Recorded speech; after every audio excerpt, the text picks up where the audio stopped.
எனக்கு அது எங்கிட்ட இல்லைங்க. போயிட்டு 3 மாசம் கழிச்சு, அதாவது போறது 3 மாசம் கழிச்சு திருப்பி வர்றது, அப்புறம் ஓடுறது 3 மாசம் கழிச்சு திருப்பி வர்றது. இப்படி இப்போ லாஸ்ட்டாக வரையில மஞ்சக்காமாலை வாங்கிட்டு வந்துட்டாப்பு. அப்புறம் போய் மருந்து மாத்திரை எல்லாம் வாங்கி கொடுத்தோம். ஒரே வாரம் மருந்து மாத்திரை சாப்பிட்டா, அப்படி 2வது வாரம் சாப்பிடல, மறுபடி போயிட்டாரு. என்னால ஒண்ணுமே பண்ண முடியல. திருப்பி நீ ஓடி போயிட்டானா என்ன பண்றது?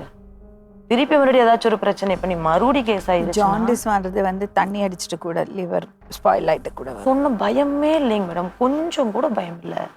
நாங்க செத்து போயிருவேன்னு கூட சொல்லிட்டாங்க. அங்க ஒரு துளி பயமே இல்லை. எங்க மாமியார்ட்ட சொன்னா அவனுக்கு நேரம் சரியில்லை விட்டுரு அப்படிங்கிறாங்க. சரி பரவாயில்ல, நேரம் சரியில்லைன்னா வீட்டோட இருந்த பரவாயில்லையே.